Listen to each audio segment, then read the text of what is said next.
What happens when life crumbles around you?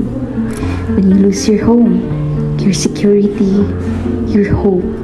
For some, this is where the story ends. But for others, this is where help begins.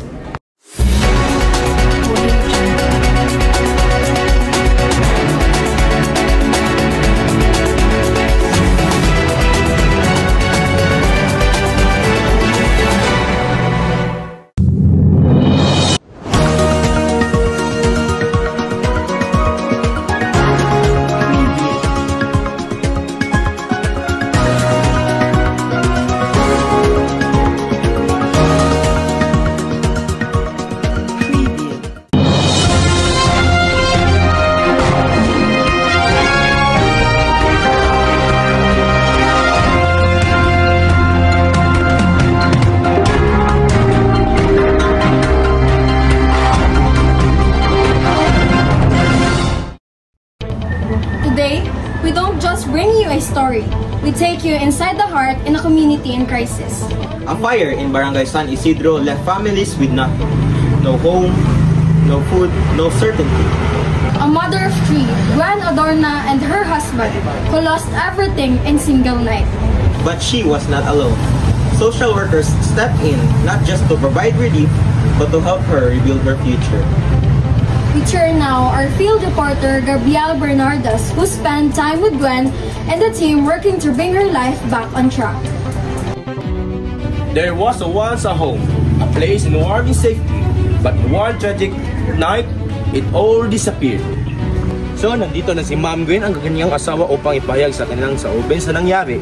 So, Ma'am Gwen, nung nangyari ang sunog, ano ang ginagawa niyo o pumasok sa isip niyo? Hindi ko na alam kung ano ang gagawin ko. Naiisip ko lang ang mga anak ko. Paano kami mabubuhay? Natanggal pa ako sa trabaho. Paano na pamilya ko nito?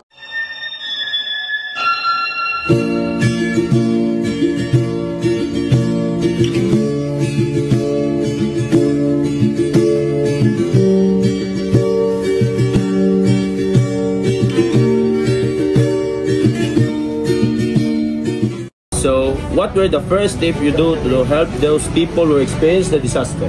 Our priority was immediate needs, shelter, foods, medical assistance, but beyond that, we're helping Maria get back on her feet. So, it's more than just aid. It's a lifetime. I remember that even at darkest time, there are people ready to help to rebuild hope. How does it feel knowing there are people helping you? Hindi ako nag-iisa. May pag-asa pa. Nagpapasalamat talaga ako sa mga social worker na tumulong sa amin. Akala ko wala na pag-asa, pero maraming salamat talaga.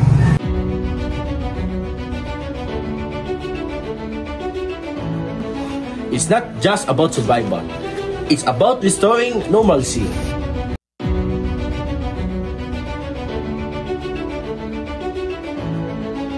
From crisis to recovery, social workers don't just provide aid, they provide hope. Great stories, just one of many, but with continued support. Stories like her can have new beginning.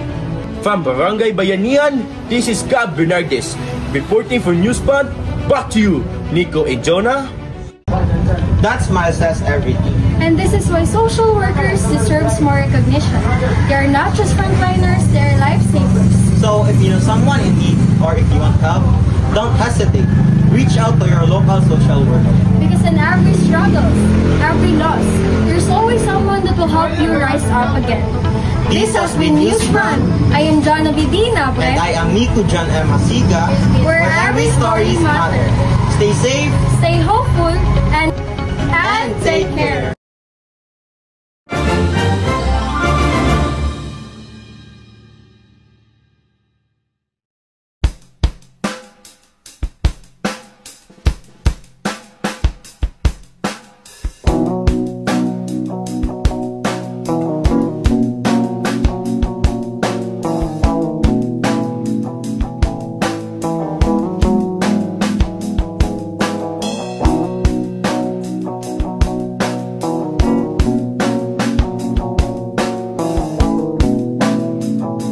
In every hardship, there is hope. And behind every hope, there are people willing to make a difference.